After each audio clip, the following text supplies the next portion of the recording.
Hey guys, so as a bit of an activity, here is how to do a tessellation using the idea of translating. Okay, so you're going to want colored pencils. Uh, if you're doing the translate one, you're going to do the 2.5 inch by 3 inch, and you're going to want some scissors. And you're going to take your index card as well.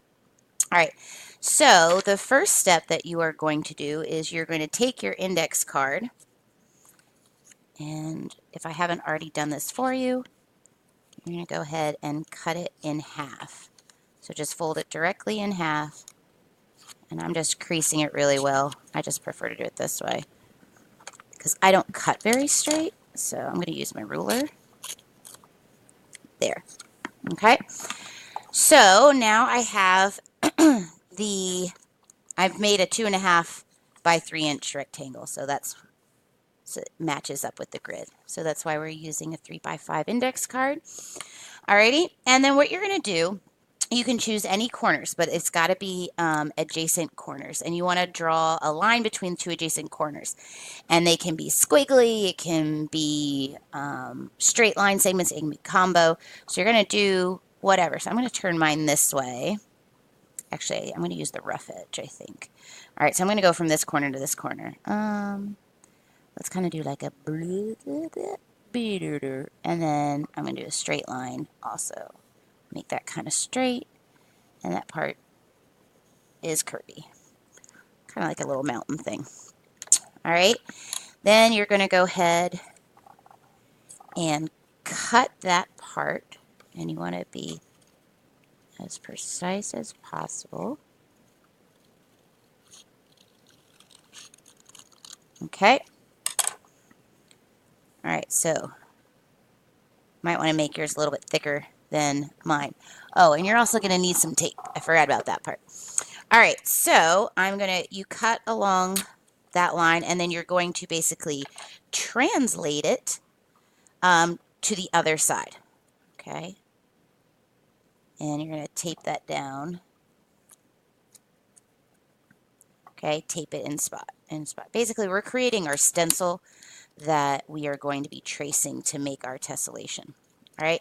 Now, you could stop there if you wanted to, but I'm not a big fan of the whole the flat edges. So you're going to do that one more time along one of the other sides. Okay, so I'm going to keep this one simple. I'm just going to go like a little half circle, and actually, you know what? Just a half circle. Nope, I got to go all the way to the edge. Just kidding. So let's just kind of have it slope out. Let's say it does that. Okay.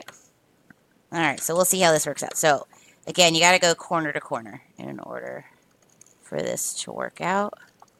So I went all the way to the corner. Okay. So there's the piece, and I'm going to slide it right on top up here. And let's tape that down.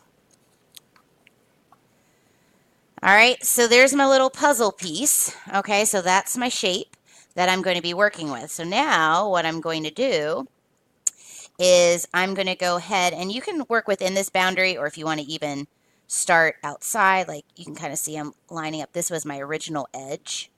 So I might line it up like that. So this part is hanging off. And I would take a pencil. You should do a pencil, maybe not using the Sharpie right now. And you're going to trace it. All right. And then we have part of our shape. So now watch, when you translate it or slide it over, boom. All right. So you're going to keep on going and repeating that pattern there. Okay. And then we can even slide it down.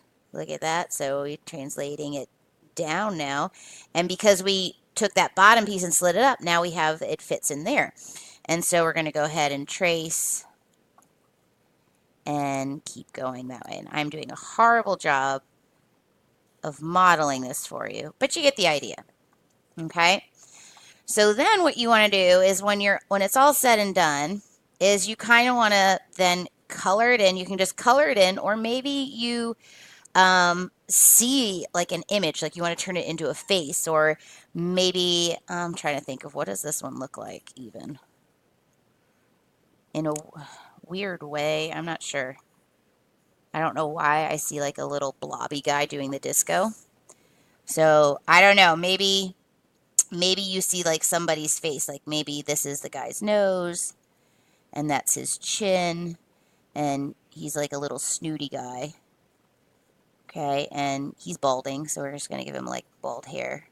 Like that's his balding thing. I'm gonna draw an ear, and then that's like his collar.